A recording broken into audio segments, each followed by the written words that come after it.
It's sort the greenhouse out time. So my tomatoes have been a nightmare and they've turned into a jungle, as you can see.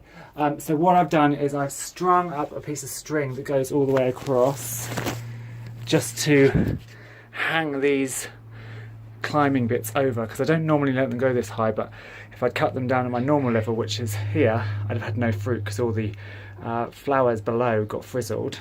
And then I am giving everything a water, and then I'm cutting off all the leaves. So I'm pulling off a lot of leaves and I'm taking all the leaves off to up to where the fruit are, so I can get more light into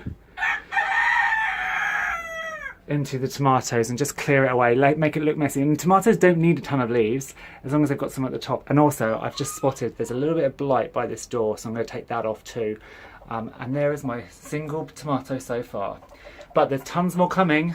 So as long as I look after them now, I should actually get some tomatoes. Yes, this is what I'm doing for the next 24 hours. Just staring into the incubator because the quails are hatching. Well, they should be hatching, but as yet we have nothing. So today is day 17, and I really was hoping for some babies to be out by now. But we only have 3 pips so far, so I wonder if I can show you. It's not very clear, but this egg, where's my finger? Oh, there's my finger. This egg is pipping, and then this egg is pipping, and this egg is pipping. So we have 3, so they're going to be late. So maybe the temperature was a little bit low. But let's hope we have some quail babies by tomorrow. Hello, and I'm back at the incubator for good reason, because today there are babies.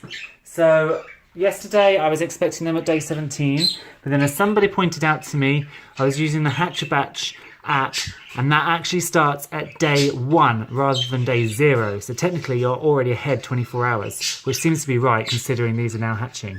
So I've got 5 quail babies so far, as you can see. They're not long out. They're very cute, and then we've got another pip already. So the boys we're going to be eating, and the girls I'm going to be taking to a sale, the Mid-Essex tabletop poultry sale next month, and I'll be selling them. They'll only be a month old. I might not be able to tell the sexes by then, but we'll see how we go. So hopefully we'll have a few more eggs hatch, because I would like about 20. So we'll see. But they're very cute.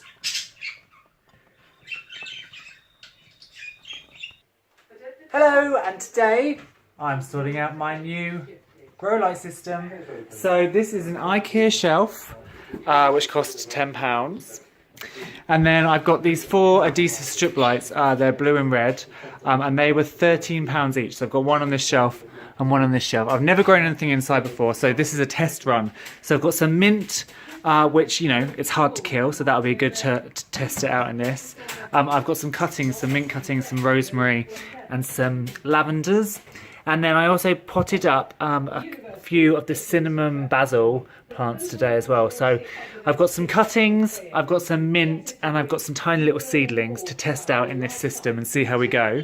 If it works well, I'll get another strip of lights and put it on that bottom rung, and hopefully do some winter growing.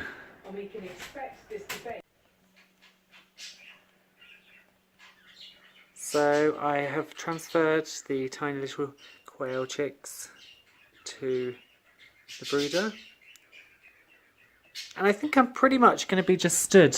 They've got the penthouse of the grow shelf, so I think I'm going to be pretty much stood here for the rest of the day watching, because look how cute they are. Hello. So there's 7.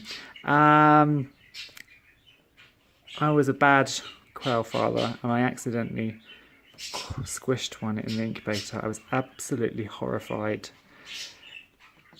So there were 8, now there's 7. I think the incubator temperature in the brooder rather might have been off a little bit as well, because I just egg topsied, and there were 6 dead in the shell almost to the end, so I think the temperature might have been a little bit low. But there we go. Baby quail. Why are you so cute? I love them. It's canning time! So my neighbour up the road has got a massive pear tree, and look at all these pears. Some are a little bit overgone, some of them are bruised. So what I'm doing is I'm taking each one and cutting it. If it's bruised, it's going in here because it's going to be stewed down into stewed pears, and then I'll put it into the freezer. I don't like the reliance on the freezer too much, so the other ones I'm putting into a bowl of salt water to keep the colour, and then I'm going to be canning them, or bottling as it's known in the UK, into some parfait jars, which are not the they're clip jars, they're not screw top. Actually, I can show you if we go in here. So they're going to go into these jars, which are the clip jars, and then into the pantry. Although I think I'm going to have way too many. I've only got 3 of these jars, so I'm going to have to go back to IKEA and buy more. These were only £3, so I'm going to definitely go and buy more so I can can these pears. What better way to end the week is there than to look at Barry's babies? So again, day 21 was at midnight tonight. I think the temperature might have been a little low because normally bantams jump out before day 21. So I've got these little 2, and then there are 3 more pips. So you can see there's a pip there on this egg, and then very kindly, there's a pip on all 3 of these eggs in a row. So there's a pip on this egg, there's a pip on this white middle egg round the side, and there's a pip on this egg. So that would be 5 so far, which isn't great from 10 eggs. But as I say, I think the temperature was maybe a bit low. Maybe the humidity mucked up as well. But we'll see, because we've still got hatching. So don't count your chickens before they're hatched. But yes, these are Barry's babies. So I'm very excited. And then hopefully from these I can pick the pullets that I'm going to breed next year for those toasted marshmallow chickens.